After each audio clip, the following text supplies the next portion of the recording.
一碗看似平淡无奇的卤肉饭，为何能够让3000万台胞如此着迷？那是因为您没有真正的体验过它那迷人的香气，以及那好吃不腻的卤肉，再搭配那吸满汤汁的米饭。那么接下来就用视频教程，将那卤肉饭好吃的秘密为您一一分享。那么首先第一步是选材，卤肉饭的最佳选材是凌晨5点出门购买的新鲜五花肉2斤。这里要强调的是食材的新鲜度，而不是比谁起的早。重点来了，再准备新鲜的猪皮2张，用于增加胶质。接着用刀刮去猪皮上残留的毛根跟皮泥垢，再放入清水当中清洗干净。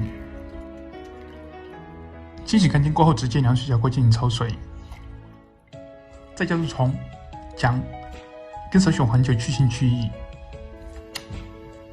用大火烧开过后，拔掉上层糊末，再持续焯烫至完全煮不出血沫、血水为止，这样成品肉质会更加干净，还能够减轻异味。将其充分焯透过后捞出，再趁热将猪皮切成丁儿。猪皮丁儿的大小尽量小于1公分，这样能够更好的煮出胶质，而且入口的颗粒感也会刚刚好。再将五花肉进行改刀，先将其切成小于1公分厚度的小块，再切成宽度小于1公分的长条，这样大小的颗粒入香跟入味的效果会更好，而且肉质入口的存在感也会刚刚好。接着准备辅料，准备干香菇20克，用清水淘洗掉泥沙跟灰尘，这样下一步泡香菇的水才能够放心食用。接着倒入开水将干香菇进行自然泡发，将香菇软化，并且激发出香菇的香味。这一步准备又一核心辅料油葱酥，准备红葱头50克，将红葱头切成圈，尽量保持大小一致，这样在炸的时候才不会导致有的已经炸至焦脆，而有的还没有炸干。下一步在锅里面加入无色无味的色拉油，这样才不会抢走葱的葱香。油热过后，加入准备好的红葱头，开小火慢炸，将其炸至焦脆，炸至酥香。将其炸至金黄酥香过后控油捞出，这一步一定不能炸过，否则就会发壳发黑。再将其切碎切细。油葱酥能够起到去异增香的作用。再将泡发好的干香菇捞出，香菇水保留，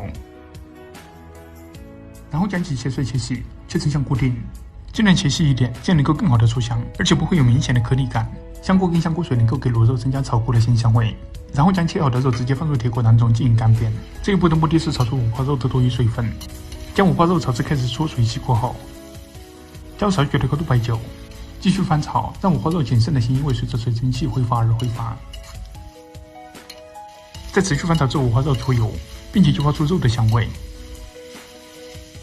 直至五花肉表皮略带金黄，排出肉质当中大概1/3的油脂，然后再盛出过多的油脂。那么这一步其实才是让卤肉饭制作出来油而不腻的关键。再加入少许葱姜蒜，爆香。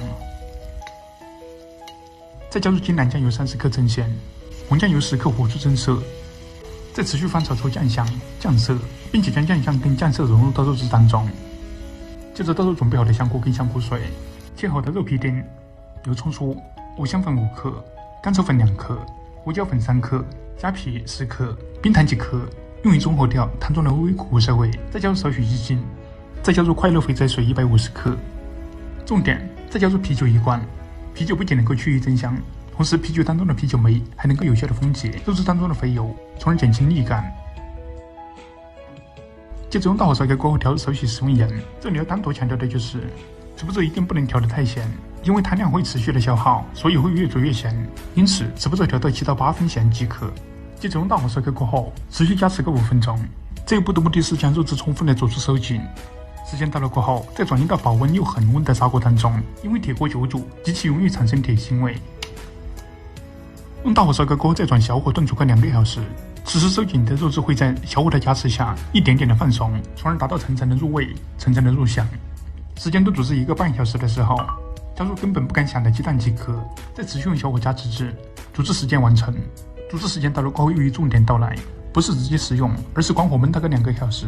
这一步的目的是让余温的加持，从而让肉质充分的入香跟入味，同时让肉质也持续软化，达到入口软烂、一抿即化的美妙口感。同时，如果您的时间允许，焖大概1个晚上，那么第2天的效果会更加显著。焖制时间到了过后，再一次开火，用小火加持20分钟。此时富含胶质的汤汁儿，随着水分的减少，会越来越浓稠，香味也会越来越浓郁。接着准备1碗白米饭，再来上1颗想都不敢想的卤蛋，再淋上2勺带着汤汁的卤肉，这小香味跟卖相瞬间升华。那么一道色香味美的台式螺肉饭正式制作完成。如果看到此处都还没有学会的朋友们，那么您一定要在评论区艾特一个人来为您做上一把，尝一尝这美妙的味道。最后尝上一口，肉质软糯化炸，一鸣即化，再来蘸一颗这浓香四溢的卤蛋，那么这味道就一个字形容：绝！